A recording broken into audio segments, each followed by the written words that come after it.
Larry Pratt is the head of Gun Owners of America. And remember, Gun Owners of America is the group that thinks the NRA is too liberal. Speechless. I mean, that's incredible. Well, take note of two things here. I'm going to play you a clip. Number one, listen to the patently dangerous thing he says at the end. But also notice he's got his history a little confused. He's in desperate need of a history lesson, and I will provide that after this.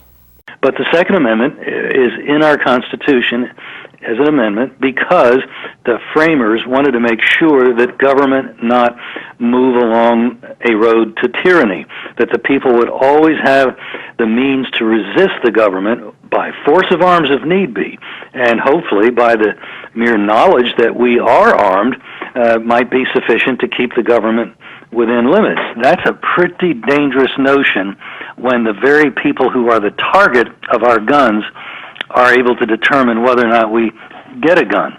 Quote, the very people who are the target of our guns are able to determine whether or not we get a gun. He's saying that politicians and the government is the target of our guns. Is that really something that makes sense to say, given the history of the United States and how many politicians we have had shot? Compared to other nations, I mean, we are way up there on the chart. But this guy throws that around like it's nothing. He just says it like it's a nonchalant, casual comment. And is he going to get a fallout from this statement? Don't hold your breath. Meanwhile, imagine it was a black teenager who made the same comment. Oh my God, he'd be thrown in jail in like 14 seconds. Like a SWAT team would bust down his door. Like, I got taken as a terrorist. And seriously, imagine a black teen saying, yeah, the government is the target of our guns, yeah. Low-life, degenerate criminal. But if Larry Pratt says it, oh, constitutional hero standing up for the Second Amendment, let me tell you. A little double standard there? I don't know. You guys tell me. So, now, let me give this guy a little history lesson. And putting aside the fact that at face value, his idea of, well, the Second Amendment exists to stop the government if they get out of line. I mean, that's absurd at face value because obviously some dude named Cletus with a Ruger 22 in Nebraska, he can't fight the government, which has tanks and F-22s and rocket launchers and grenades and incredible armament and chemical weapons and nuclear weapons. I go on all day, right? But so putting aside at face value how absurd it is, he's wrong from a constitutional perspective as well. A lot of people don't know this. The Second Amendment was written for two reasons. Number one, standing armies. The founders were deathly afraid of having armies here at home in the United States when there wasn't a war going on, when it wasn't a time of war. They wanted the army to disband. So what did they say? They said, you know what?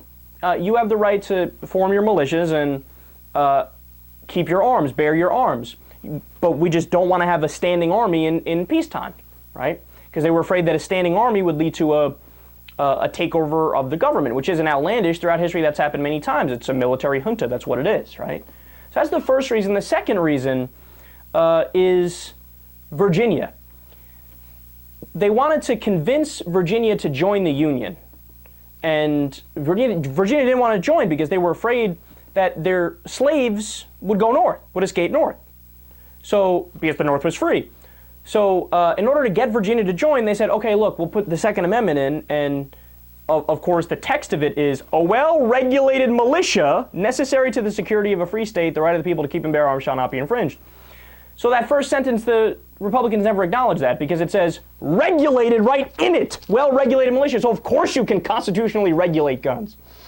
But they did it because they said, okay, yeah, you guys can form militias and be armed to stop the slaves if they try to escape north. Voila! So there's your history of the Second Amendment. It's those two things. It's not true at all. It was just made up at some point, and then all the Republicans ran with it. This idea that, oh yeah, it's the last line of defense against tyranny and government overreach.